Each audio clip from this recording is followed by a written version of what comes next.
Human innovation. From discovering fire to inventing the fidget spinner. We've come a long way, haven't we? But nowhere has our brilliance shone brighter, or more questionably, than in the history of weapons and inventions. These are the moments when humanity collectively said, this might be dangerous, but let's do it anyway.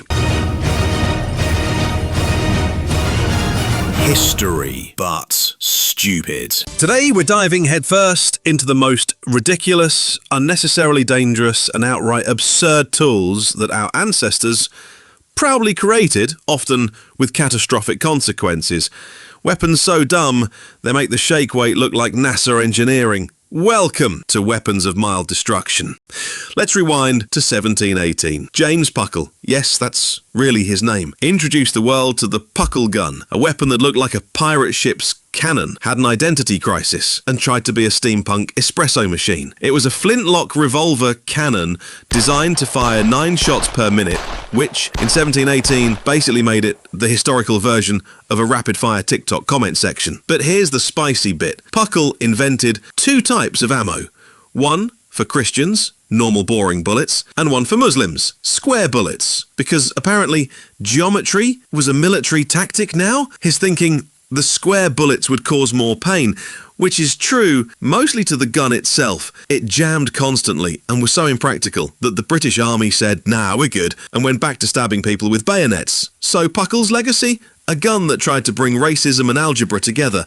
Revolutionary in the worst way. Now let's talk about indecisiveness, military style. Say hello to the revolver bayonet, for when you're not sure if you want to shoot your enemy or poke them dramatically. This Frankenstein creation combined the 6-shooter with a dagger, which on paper sounds kind of cool, but in reality, it was like trying to eat soup with a fork and a spoon glued together. The balance was atrocious. The added weight of the blade made aiming the revolver feel like trying to throw darts with a wrench taped to your wrist. And stabbing someone? Good luck not blowing your own kneecaps off in the process. You have to admire the effort though. It's peak, hold my beer innovation. If you're the kind of person who thinks shooting in one direction is too basic, the duck foot pistol is for you. This firearm had 4 barrels, all angled outward. Imagine holding a fan, but instead of a breeze, it delivers bullets in every direction except the one you're aiming at. It was meant for crowd control, which means someone out there thought, let's give this to an officer in a bar fight and see what happens. What happened? Absolute chaos. Accuracy was a suggestion, friendly fire was guaranteed, and if you fired it in a small room, you basically just committed multiplayer manslaughter. Still points for creativity, and by points, I mean 4 of them, pointing everywhere. Next stop, Victorian England, the time of innovation, tea, and incredibly unsafe home appliances. The Victorians were obsessed with modernising their lives, but modern in the 1800s often meant mildly explosive. Case in point, the gas-powered flat iron, a metal plate heated by an open gas flame right next to flammable dresses made of 50% dreams, 50% kindling. What could possibly go wrong? Then there were baby cages. Yes, literal metal cages that hung outside windows. The idea? Give babies fresh air in cramped urban apartments. The execution? Dangling your child above a bustling street like a 19th century game of Plinko.